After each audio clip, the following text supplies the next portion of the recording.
This is Teachers Talk Radio, and you are listening live. Good morning and welcome to the Friday morning break show with me, Carl Smith, on Teachers Talk Radio. Over the next hour, I'll be talking with the attendance doctor, aka Secondary Assistant Principal Gemma Bentley, about her top tips for raising attendance, as well as asking the question, whose fault is it anyway, and whose responsibility is it to put it right? This is Teachers Talk Radio, and you are listening live. Tune in live at ttradio.org, or to join in the conversation, download the Podbean app and search Teachers Talk Radio. Follow the hashtag TTRadio. Tune in, talk it out with Teachers Talk Radio.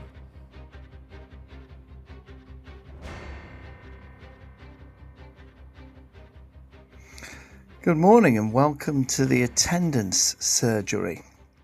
So one thing is for sure, if your pupils aren't in school, it doesn't matter how good your teaching is. If they're not there, you can't teach them. And let's face it, plenty of pupils haven't been there for some time. Even if things have slightly improved in the last year, it's hardly a great situation. Overall absence in primary schools was 5.3% in autumn 2023-24. In secondary schools, it was 8.1%, and in special schools, it was an eye-watering 12.7%. And that's not the worst of it.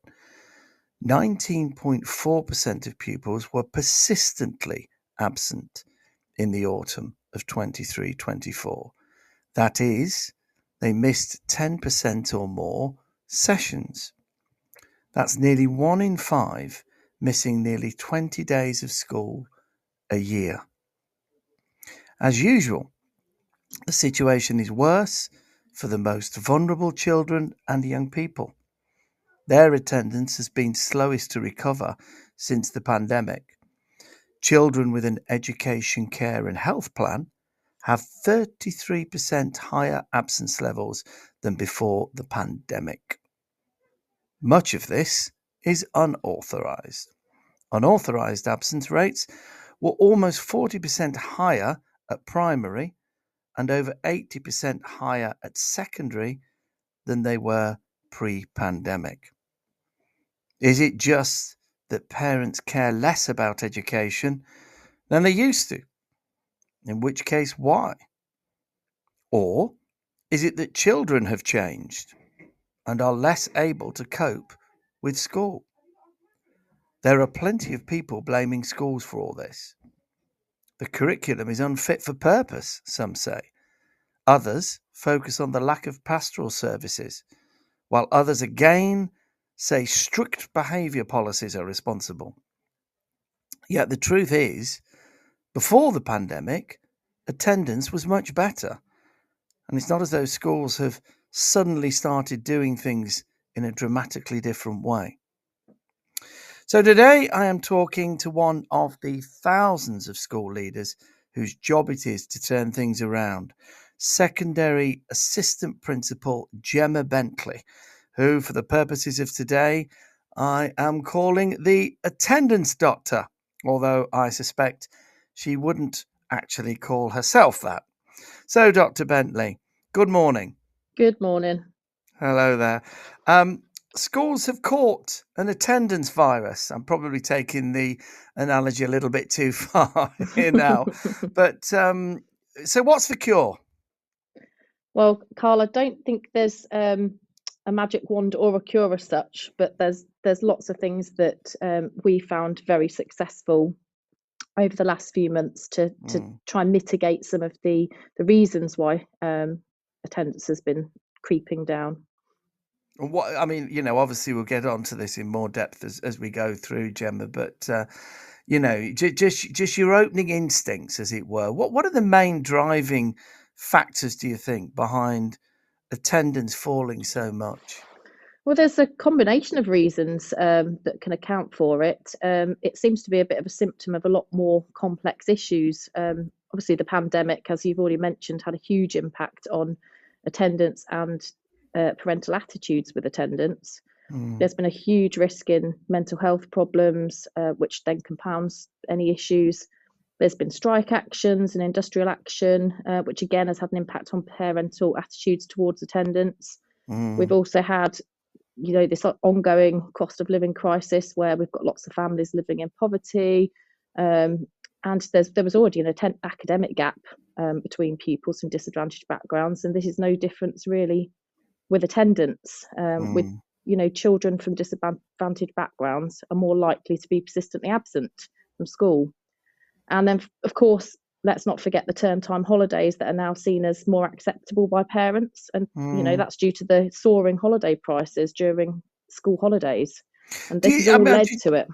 Yeah, can I just ask you about that point for a minute? Do you think that the cost of holidays is the primary driving force there, or do you think there's something deeper going on that people simply now feel somehow that a holiday is more important than education?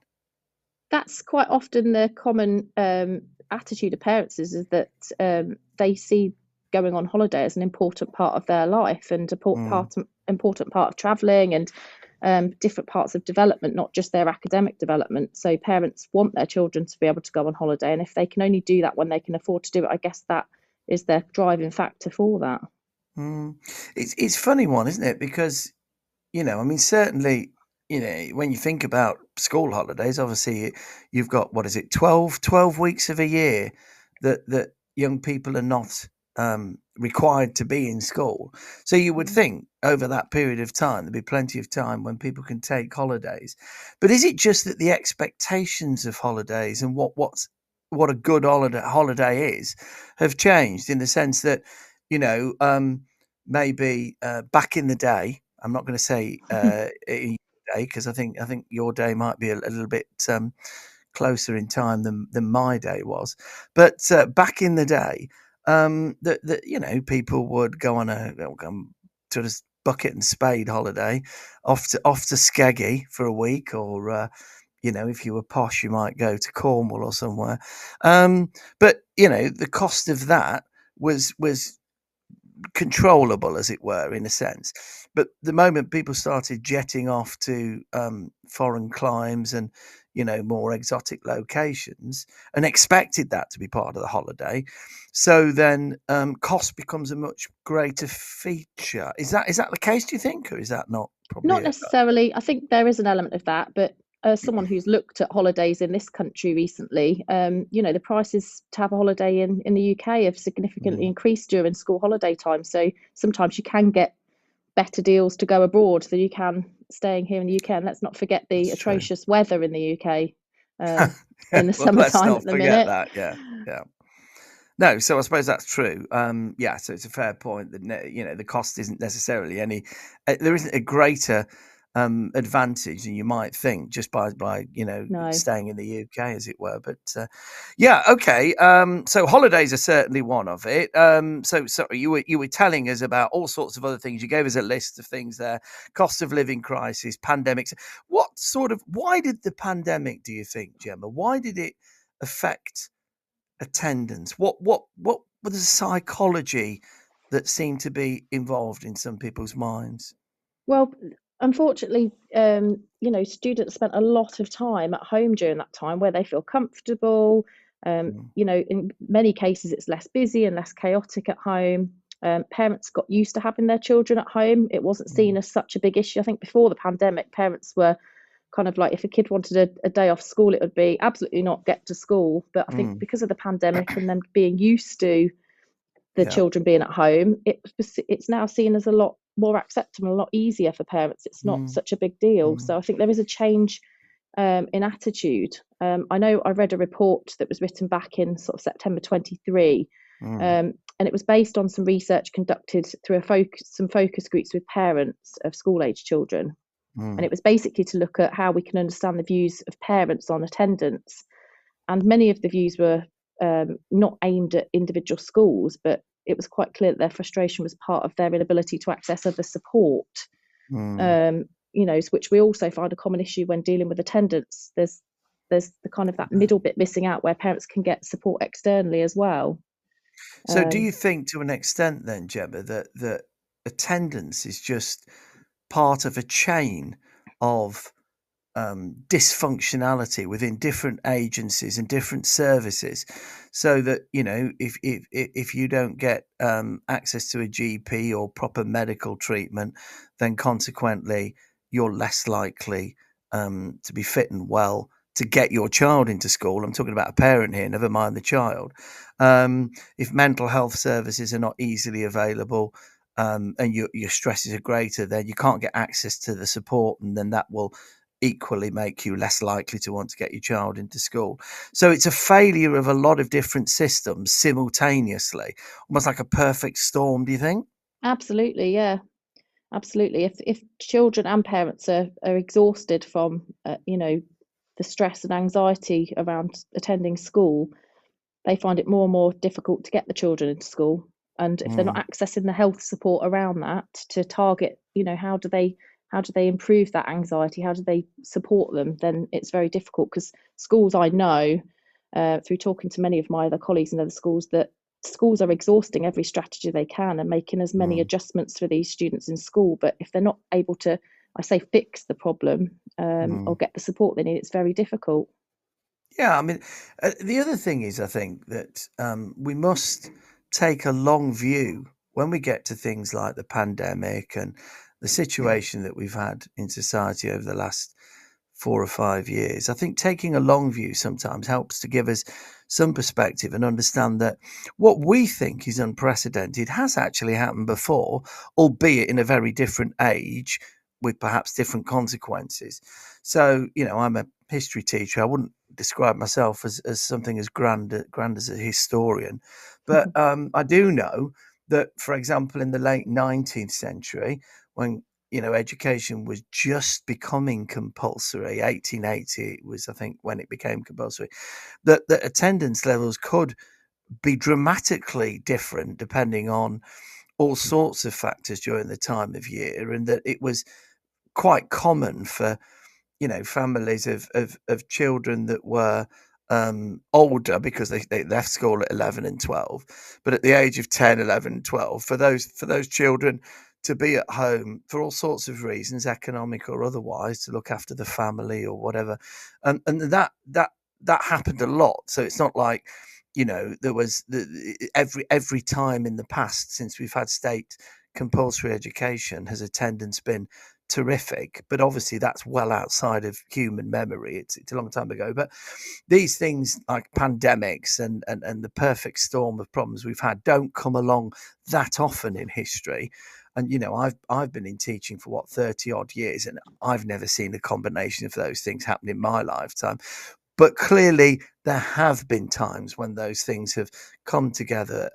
So maybe we need to look back to the past. Do you think a little bit more? Is there any value in that, or is that just a complete red herring? I don't know. I think obviously we keep going back to the pandemic because it did have significant impact on everybody, not just children but adults as well. I know a lot of adults struggled with the aftermath of the pandemic, and I think things have changed. I think with social media and things online, I think that's also put a significant impact on young people and their ability to kind of cope with the world and cope with school and cope with their peers. A lot of people aren't spending as much time with other people. They spend a lot of time online gaming, and I think times have changed. So yes, there might be some value in looking back at some sort of previous attendance strategies, but going forward, we have to look at how the world's developed and how we can kind of move with it and support them. Yeah, it is a different world, isn't it? And although you can draw some possible, lessons out of looking at the past, it's very difficult, really, to apply those to the current situation. Okay. So we've discussed a lot here, just to start with, about why attendance may have fallen. I think certainly it's a complicated picture. And I think people struggle to sum that up. So it was a bit unfair for me to throw the first question at you. What's the cure? Because obviously the cure is not a straightforward process. Are schools to blame for it, do you think, Gemma?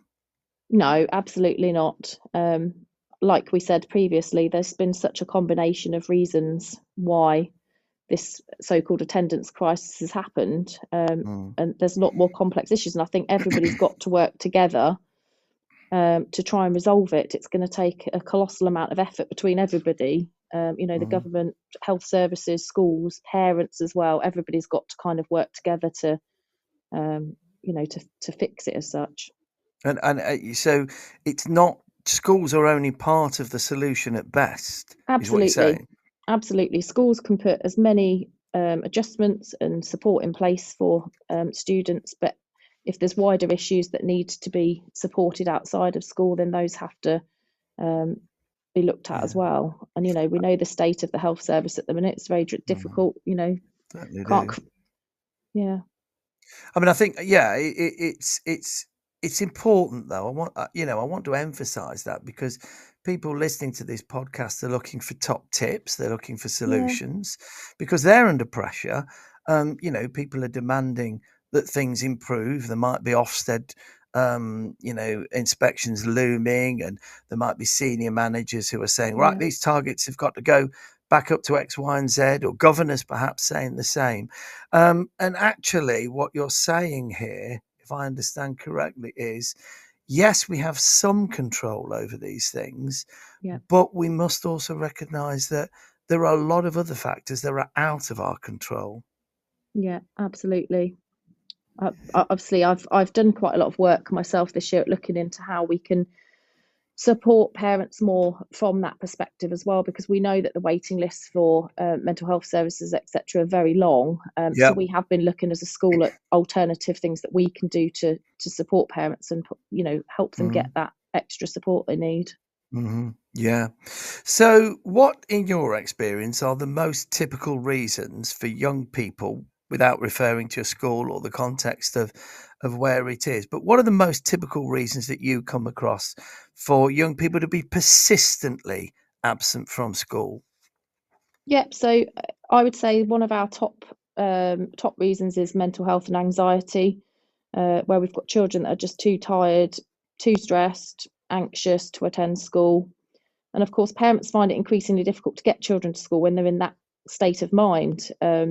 And of course, if you're seeing your child distressed every day, what's best for that child? Is it to keep them at home so they're not distressed, or is it to force them to come to school and be here? It's been very difficult, and I think that's one of the top reasons why we have students off school currently.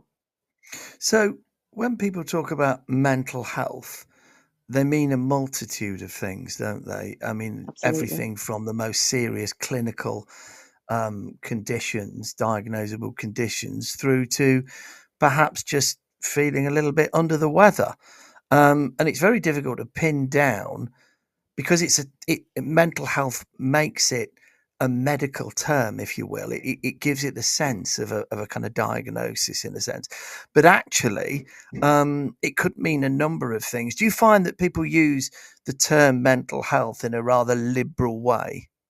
Yes, they do. I mean, the majority of young people that we work with are suffering from sort of general anxiety.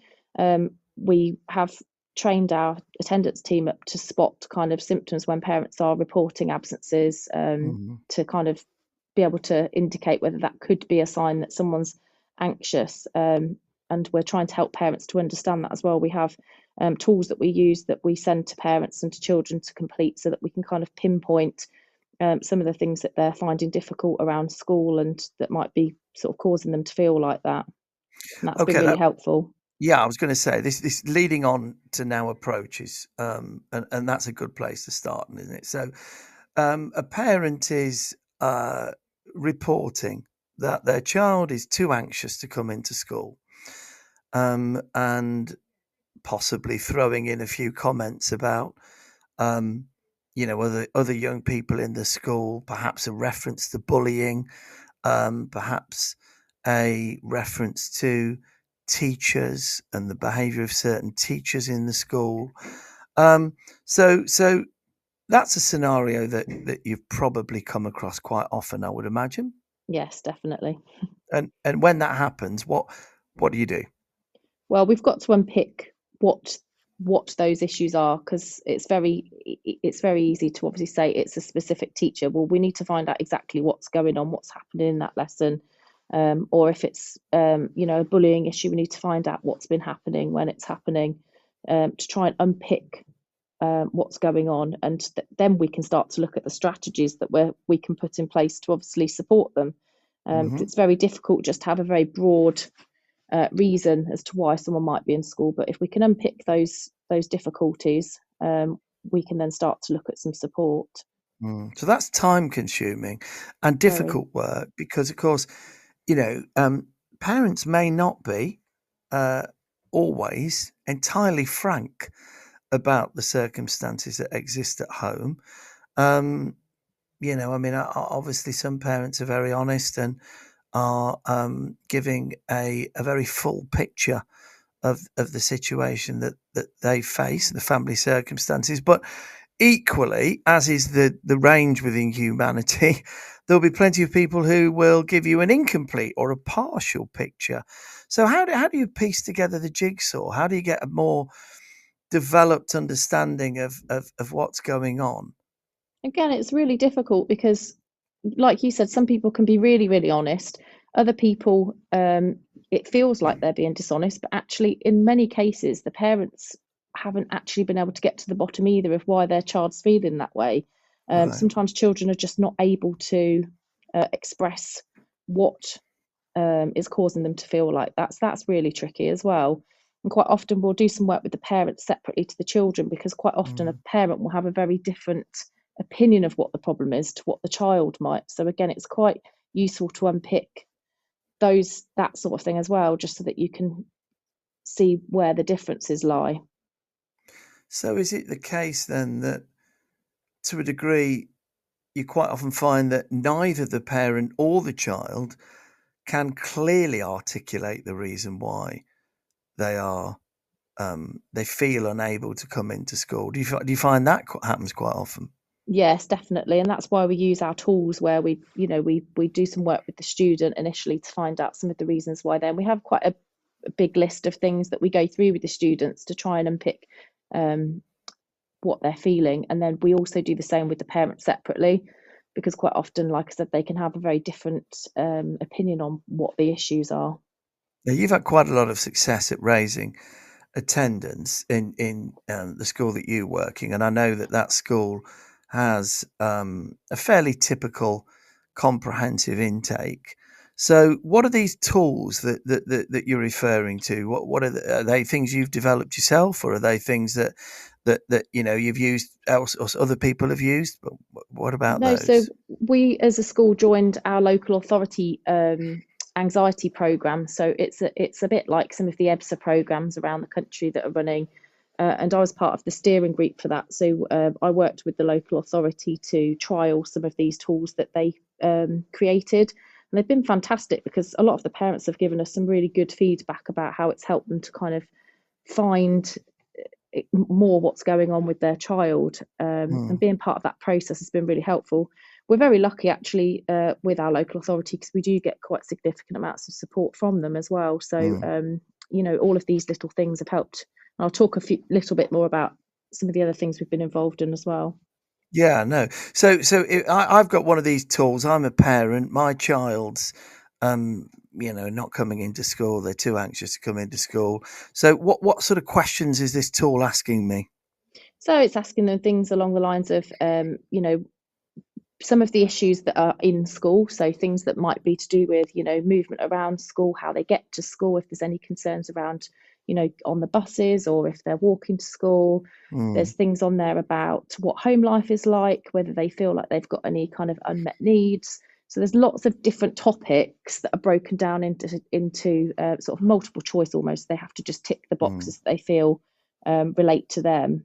But it's not just about school, because quite often some of the reasons that we find, about children wanting to be at home, it's often there's something going on at home that they want to stay at home for a particular reason. It's about those push and pull factors and trying to find out what's pulling them towards home, and pushing them away from school. So that's what it's all about. So what sort of things are pulling them towards home? Well, sometimes if they're worried about something, a situation at home, so if there's something going on within the family home that they're worried about and they feel like they need to be there. Um, Also, if they're comfortable at home, if they're feeling that anxiety around school and finding it, very difficult to be in school, being at home is that calm, secure, safe place for them. So that pulls them to be at home and feel more comfortable. And of course, sometimes if children are at home and they're not in school, they're not getting their education, they're not doing anything. And of course, that can become quite comfortable. So that's another reason. Can I ask you something which relates to a broader concept, which is about the word safety? We hear the word safety in all sorts of contexts nowadays. And I don't think 40 years ago we would have heard that word mostly outside of the context of its physical sense. Are you safe as in physically safe? And yet people talk about safety in an emotional sense now. Is it true then that young people, in your experience, feel far more unsafe in the broader sense of the word than they might have done, a long time ago? Yeah, absolutely. I mean, it's all part of that, to do with anxiety, as your brain works very differently. So, you have that fight or flight mode where if you don't feel happy or comfortable in that environment, your brain is telling you to kind of get out of that situation. And that then leads you to feeling unsafe. So if you have a conversation with a child when they're feeling like that, they will genuinely tell you that they don't feel safe. And sometimes those conversations with that student, you can bring them back down a little bit, to understand that actually they're not going to be physically harmed, nothing's going to happen to them, but in that moment they do genuinely feel unsafe. So is that a trick of the mind? Are they feeling unsafe because their mind is telling them they're unsafe, even though actually they are safe? Or are Absolutely. or are they? Is there some truth that in some way they are genuinely unsafe? Well, I think it depends on the situation, because obviously if a child has been in a situation where they've been bullied or something has happened to them that's made them feel physically unsafe, then there is an element of that. But in many cases it is just, their mind is telling them that they're feeling unsafe. That is what anxiety, is all about. It's your brain is starting to function in a different way, so it's thinking that situations that other people would find safe, those people no longer do. So it's about retraining the brain, really. And what about those people that say, well, quite frankly, they just need to, toughen up a bit? I mean, they're sitting at home, it's comfortable, life's nice. They don't have anything particularly onerous asked of them. They can do pretty well what they want to, so they just want to do that, and they don't want to make the effort anymore of coming. What would be your response to people that say that? I think it's a pretty harsh response, to be honest, but there is an element of that with attendance when students do get quite comfortable at home. We've seen it with, students where, they're not made to come out of their comfort zone, and part of, anxiety is that graduated response and trying to gradually put yourself in a position where you're challenging that anxiety. That needs to be done with professionals, and that needs to be guided so that those people understand how to do that, so that they feel safe. It'd be like my fear of snakes would be someone putting a snake on me is not going to help. So it has to be that graduated response to help them Yeah. feel safe Yeah. again. So you could almost turn it round and say, in a way, look at it like you would treat a phobia, perhaps. Yeah, almost. Yeah, You know, definitely. yeah. Yeah, there is a real psychological crisis that we seem to be seeing in society and amongst young people for reasons that are complicated, but Mm. we therefore have to have a knowledge of the psychology in order to be able to diagnose the best way forward. Yeah, absolutely. And I think as well, it's important to understand that many of the families that we work with children with anxiety, it's often, also an issue with a parent as well. So the parent is Mhm. often also quite anxious and can have those traits as well. So you have to look at that kind of historical background as well, Mm. because if the parent's thinking that way as well, then that obviously will impact on how the child is thinking as well.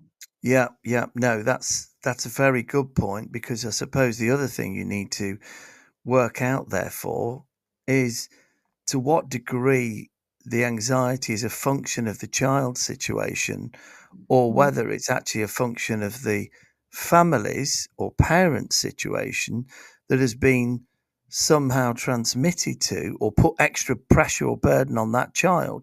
So that child's taking on the anxiety of somebody else rather than just, sort of developing it themselves. Yeah, absolutely. Okay, well, that's really helpful. And we've dwelt quite a lot on the possible causes of it, because I think from what you're saying is the diagnosis is crucial to the cure, to use that analogy.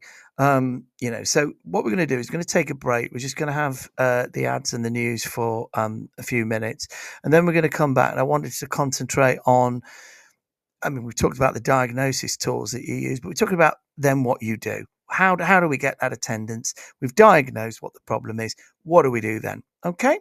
Right, Yeah, that's sure. it. I'll hear from you in a minute. This show is brought to you in partnership with John Catt Educational, publishers of professional development books and resources that support great teaching and learning in schools around the world. Don't miss out. Level up your professional development today and visit johncattbookshop.com to explore the full range of titles. Use the code JCTTR2425 for 20% off your order. Happy reading. Introducing Reading Solutions UK, home to Dreambox Reading Plus, the online reading development programme, improving outcomes for students and schools nationwide. Create stronger readers in your school from Key Stage 2 to beyond GCSE, using Reading Plus's evidence-based adaptive technology. Reading Plus accurately assesses your students' skills gaps and places them on a personalised learning pathway, built to accelerate their strengths and improve on their areas for development. You can try the program with a free 4-week pilot today. Search Reading Solutions UK to find their website and request your free pilot today. Teachers, mark your calendars for BetUK 2025, the world's biggest EdTech event. Join over 30,000 educators at the Excel London from the 22nd to the 24th of January. Discover the latest EdTech innovations, network with peers and access hundreds of hours of CPD.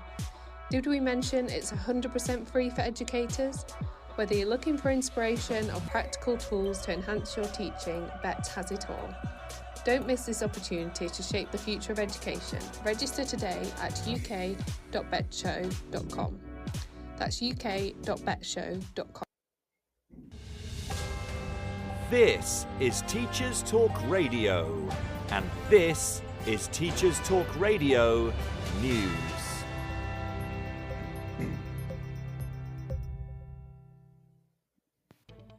This week, the BBC reported concerns the national curriculum does not teach children enough about getting out of difficulty in open water. Gary Gentle, head teacher of Bilston Church of England Primary School, said there should be more emphasis on teaching water safety. While the national curriculum mandates that all schools must provide swimming instruction and that children must be able to swim proficiently over a distance of 25 metres, however, statistics gathered by Active Black Country showed 48% of primary school leavers, that's 7,884 children across the Black Country, were unable to demonstrate safe self-rescue. In another headline, teachers' working hours remain consistently high. The annual Working Lives of Teachers and Leaders research, which is published by the Department for Education, finds that full-time leaders report working 58.2 hours a week, and full-time teachers reported working 52.4 hours a week, which is up from 51.9 the last time the study was conducted. Education Uncovered reported that the largest 2 schools within the Astria Academy Trust have seen the number of students staying on in the sixth form collapsing following the introduction of reduced subject options, strict behaviour regimes and centralised teaching. Long Sands and St Ivo Academies, both in Cambridgeshire, saw the number of students starting in the sixth form falling by a combined 40% from January 2019, in the year the Trust took them over, until January 24. Astria had implemented a number of changes on the basis of students' sixth form choices. While this may be the explanation for fewer students entering the sixth form, it seems clear that sixth form numbers have been on a downward trend since Astria arrived, and the Trust introduced tough new rules on behaviour, uniform and equipment following the arrival of Richard Tutt as Director of Secondary Education. Mr. Tutt's leadership has also seen centralised teaching approaches put in place.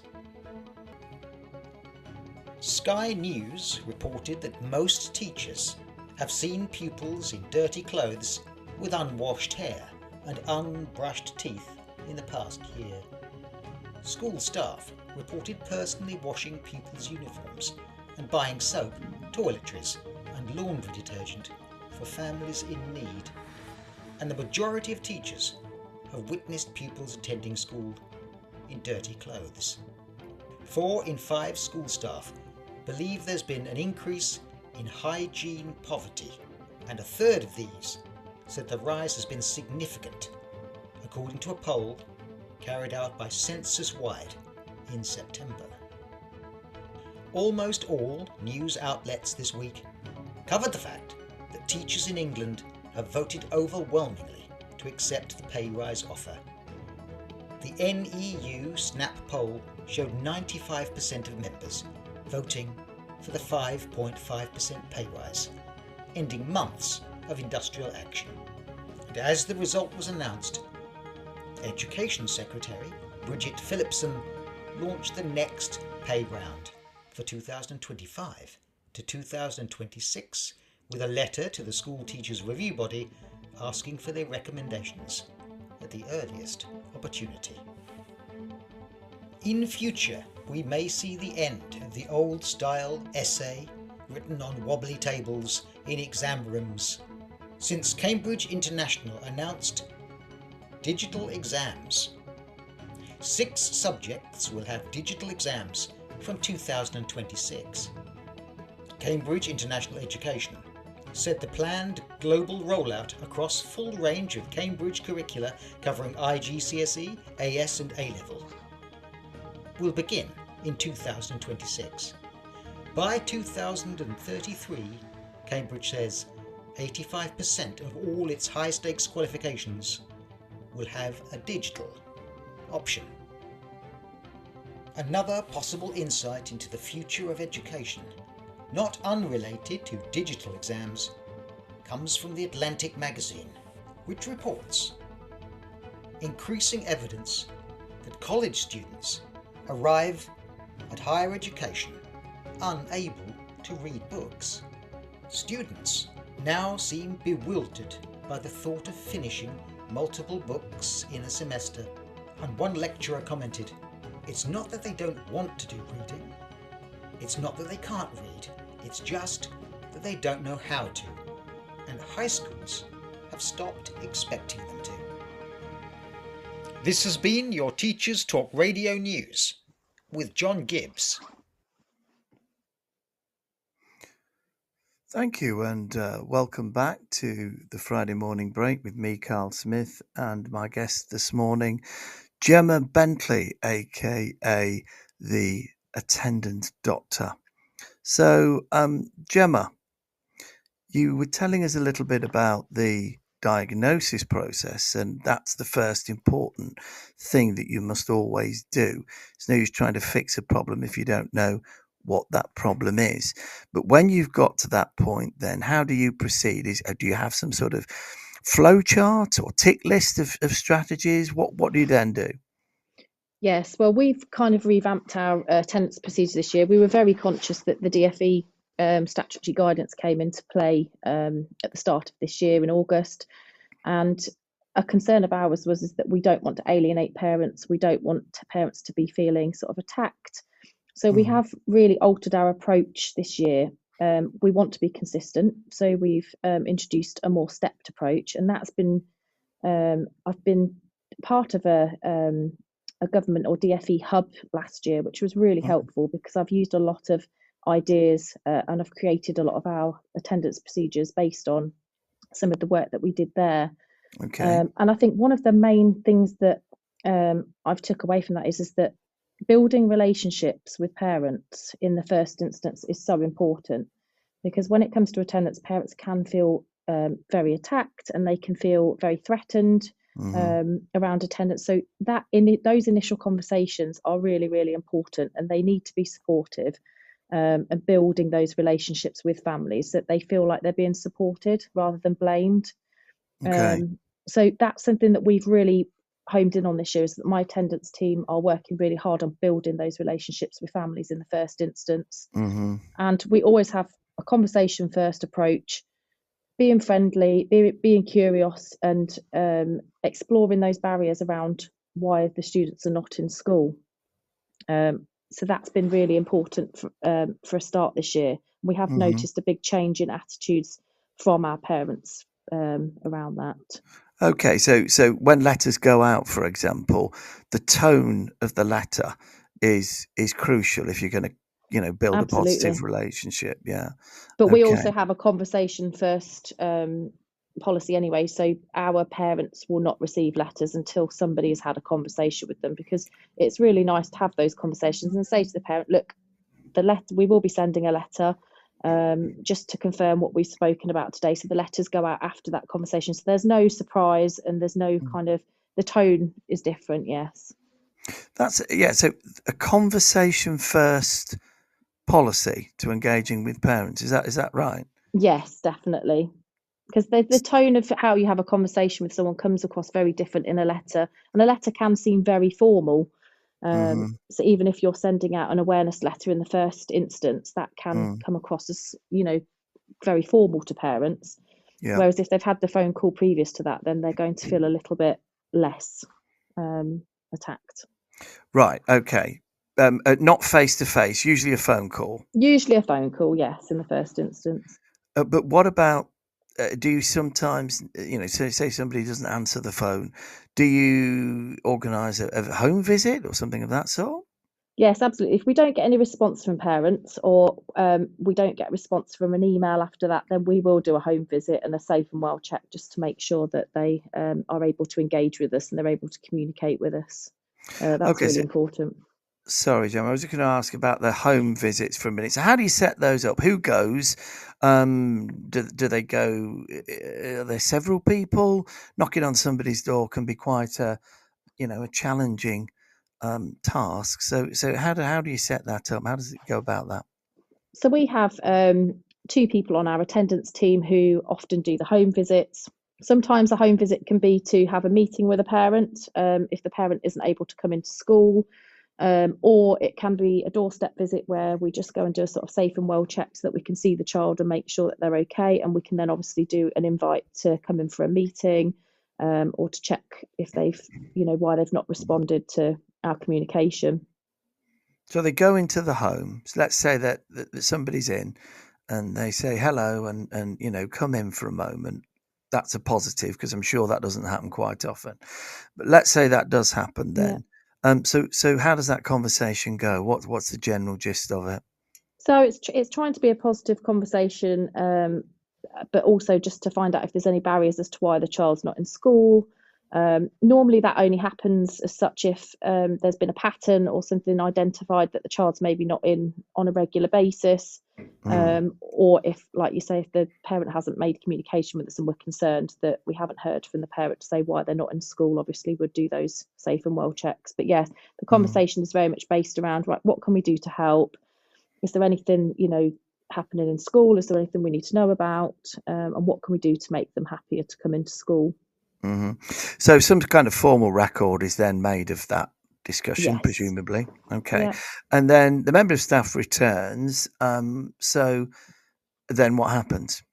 So we have lots of things happening within school. So we have what's called student success discussions, which again is something that we do with student and parent if necessary. It can just be done with the student, just to have a look at what sorts of things are going well in school, what sorts of things are maybe not going so well, anything that they're concerned about, so that we can start to have a look at some adjustments or strategies that we can put in place.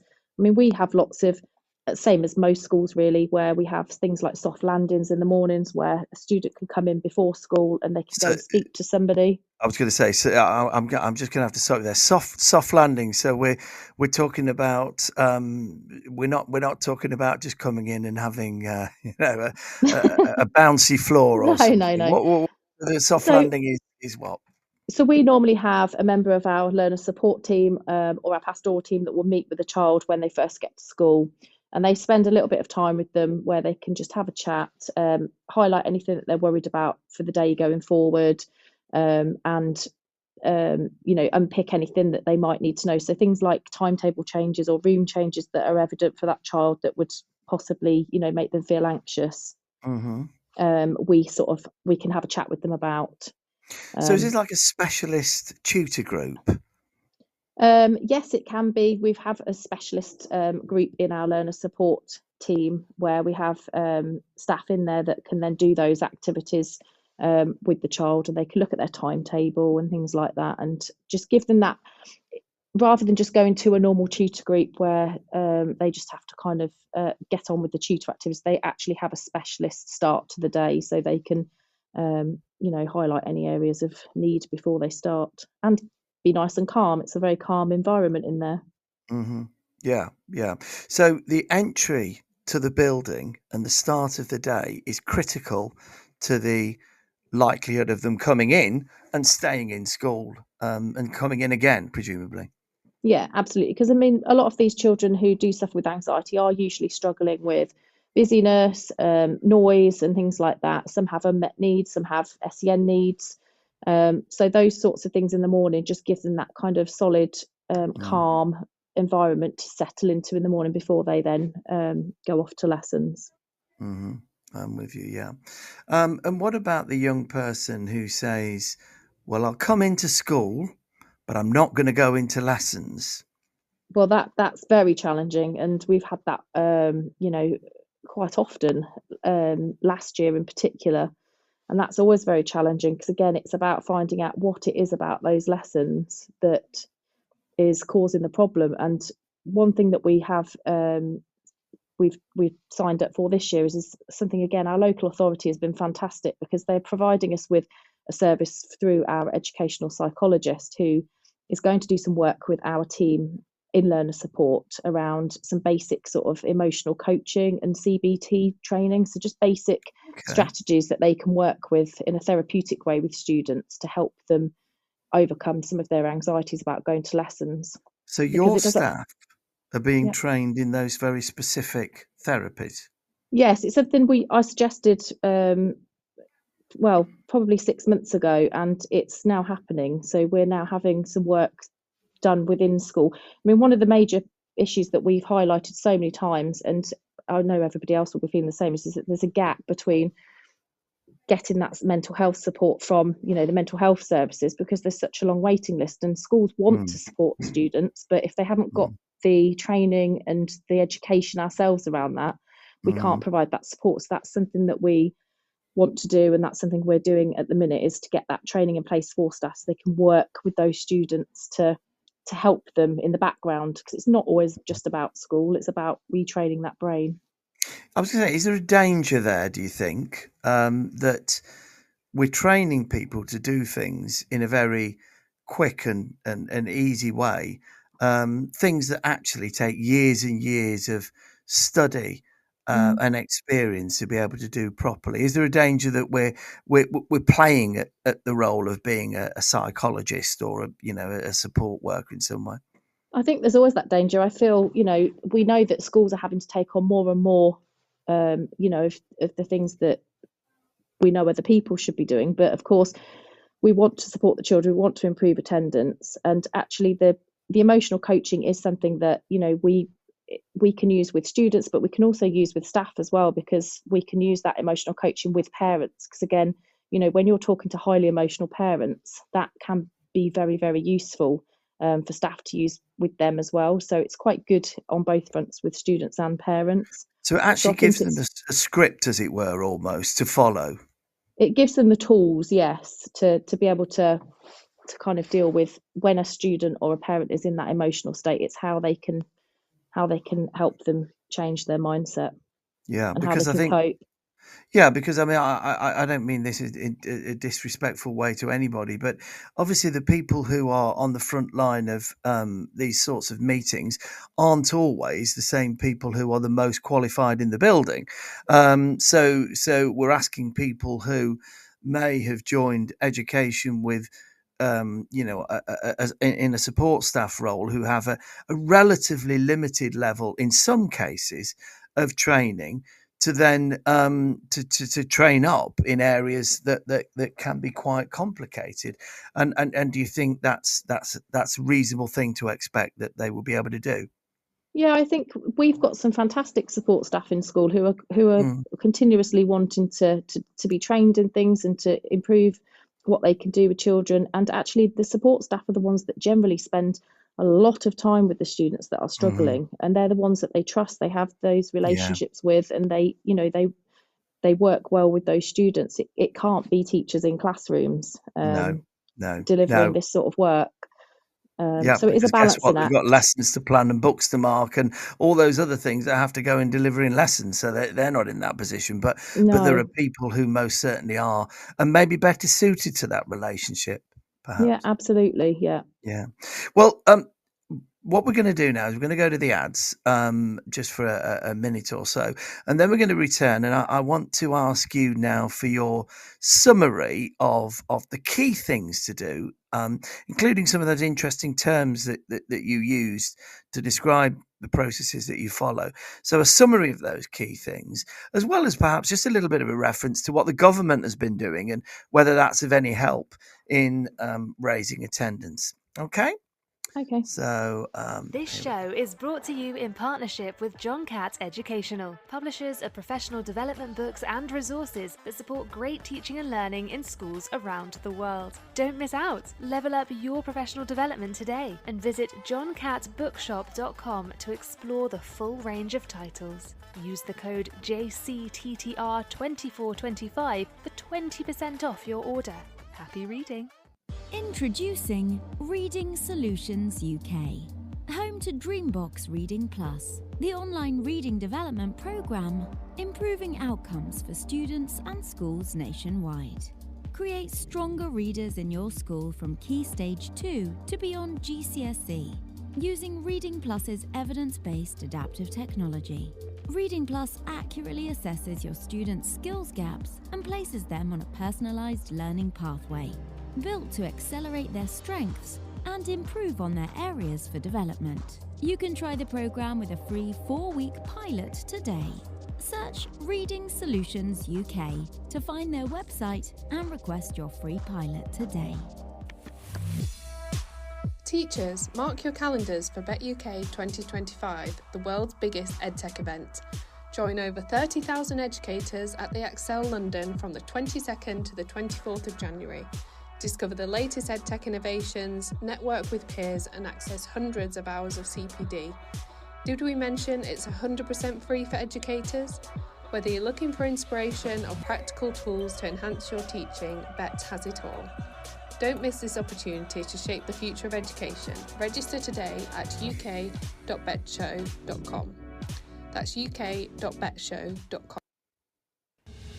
This show is brought to you in partnership with John Catt Educational, publishers of professional development books and resources that support great teaching and learning in Okay. I am going This is to Teachers stop things there again because we're going to rejoin Gemma, and Gemma's going to give us some thoughts on overall then how to summarize the best approach to raising attendance. So, Gemma, how would you sum it all up?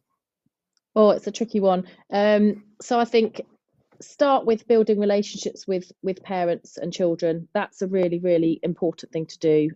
Early intervention, get in there early, have a really proactive approach, get your attendance teams and staff, trying to unpick reasons for attendance really early on, but in a nice, positive and supportive fashion.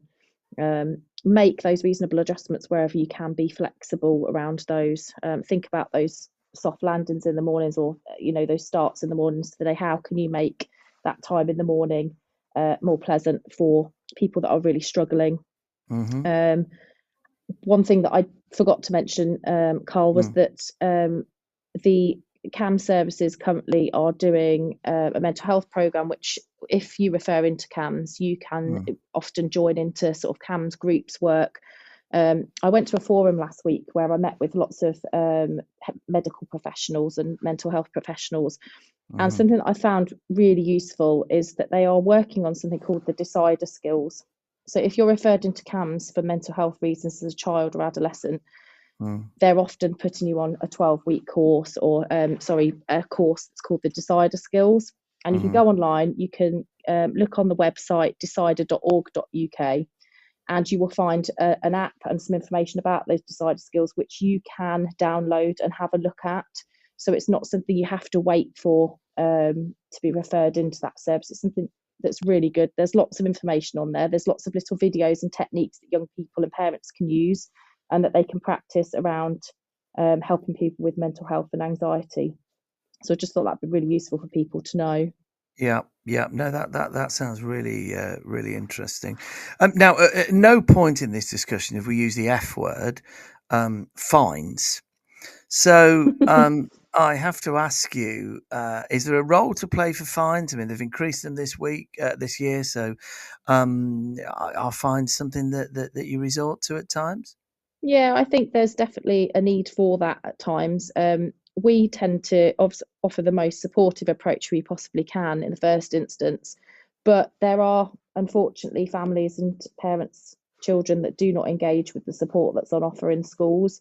And unfortunately, we do end up having to go down that route if they're not going to engage with us. So that's the main time when we use fines, or put penalty notice requests in, is if a family just won't engage with us if we're trying to help them. And do fines work? Not always, but again, we have to consider that when we put those notices in, is whether we think that is actually, is it going to have an effect on that family, and we have to take that into consideration. But we have to be consistent as well. So if we've just got a family that is just not engaging at all, is not communicating with the school, then we will take that route. So what I'm hearing is that first of all, what I'm hearing is that it's complicated, but I'm also hearing that there are lots of tools out there that people can use, and they should use them. So if I understand correctly, Gemma, you're saying the diagnosis of the problem is critical and shouldn't be done in too superficial a way. I know if you've got a lot of people that are away, that can be difficult, but nevertheless, you've got to take the time and trouble to try to properly understand what's happening, and therefore, best understand the way forward. Then you've got some kind of flow chart that you follow to take the process forward. And by the way, you use some tools which are provided by your local authority, I think, or local authorities you work with, to help that diagnosis. Then you use the flow chart in order to decide then what happens. And then you have a number of things that follow. You talked about success conversations. You talked about soft landings. And then you've referred more to, the decide. What was it called? The decider. The decider skills, yes. The decider skills. So I think they're quite good things. And we also talked about when conversations are happening, that not necessarily a script, but the staff that who are working on the front line with those things have a pretty clear, body of information, or a toolkit, or it might be a script in some cases, that they can use in those conversations. Would that be a fair summary, do you think? Absolutely, yes. Good. Now, you've had a lot of success with attendance, so you must have got the combination right. But as you say, it's not there isn't a cure. There are solutions which will help, and there are wider society solutions that will help. And I think to a certain degree, we are talking about a combination of all those things. But I hope that people have found it useful. I'm sure they have. In fact, I certainly have. And there are some concrete things there that they can take forward in, assisting people with what is, let's face it, a really, really difficult job. It So thank really you is. so much, Gemma, for joining us today. And lovely to have you No on problem. Teachers Talk Radio. Okay, bye-bye. Thank you. Bye.